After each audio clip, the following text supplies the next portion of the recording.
So here's the thing, AI has actually been around for quite some time, since the 1960s in fact. But I've noticed how much more prominent it's become, especially with programs like ChatGPT. All that requires is a simple prompt to generate answers to your burning questions, and it can even generate images. Some people argue that the widespread and somewhat normalized use of AI in today's world could disrupt creative industries, while others feel that AI is just a tool that helps bring their vision to life.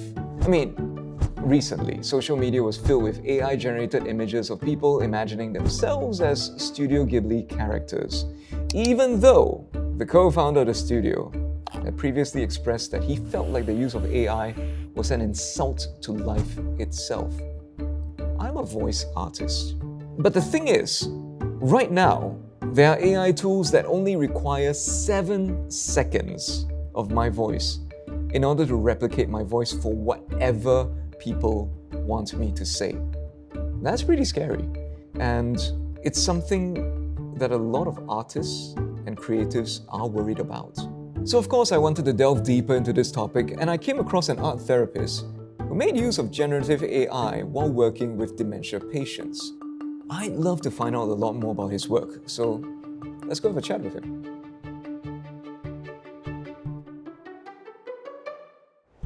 Hi, Sze-Chin. Hi everyone. Thanks for taking the time to speak with us today. Okay, let's get started. Okay, sounds good. So, there was this very fascinating project you worked on with dementia patients. Could you tell us about that? There was a conversation around arts in health, how the arts can kind of benefit health outcomes. One of the key things is really to keep the patients engaged, so that then their mood improves, well-being outcomes also improve. When we're in school, we're always graded for our art. So I actually get a bit intimidated when people say, oh, you have to draw. Yes. So was that a bit like that for some of the patients? For the patients, I think a lot of times it's that, so they have that fear of making art. In art therapy, a lot of times, the outcome isn't the most important. What's more important is the therapeutic goals, what we want to achieve for the patients. We want them to socialize, we want them to engage. In this case, we said, why not we use AI to help support them in their art making so that it's less stressful for them to make art.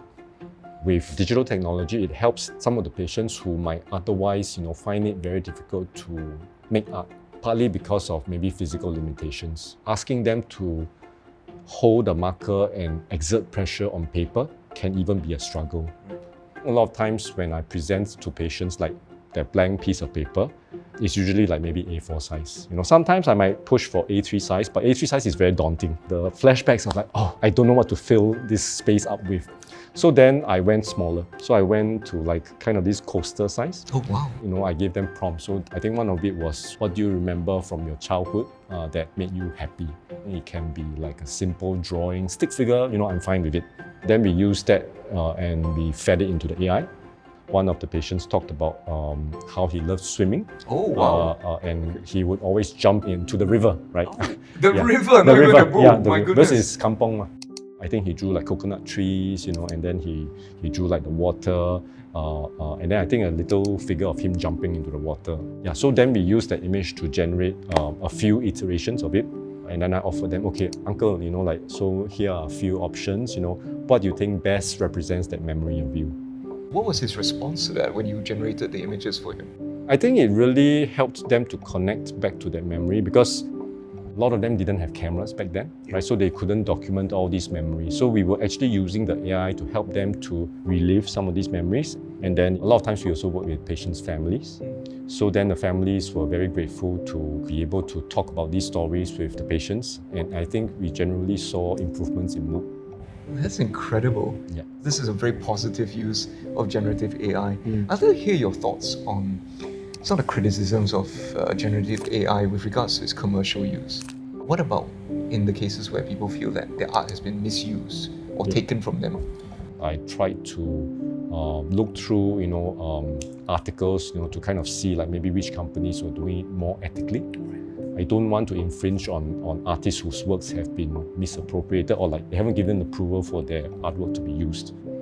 I don't know if you're familiar with collage art making, but a lot of times in collage art making, we are also using magazines or found objects. And then repurposing them. And this is, of course, other people's work, graphic Yes. designers, photographers. That's right, Yeah. that's right. I will always kind of think of how I'm going to edit it a little bit more to enhance it, to give it my own personal take.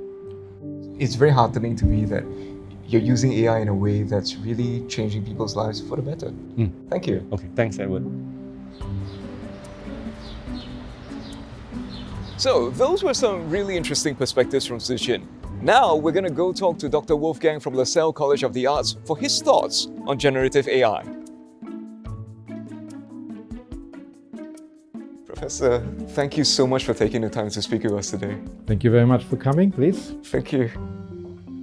The first thing I want to ask you, as someone who has worked with art through your life, what has Gen AI done to art?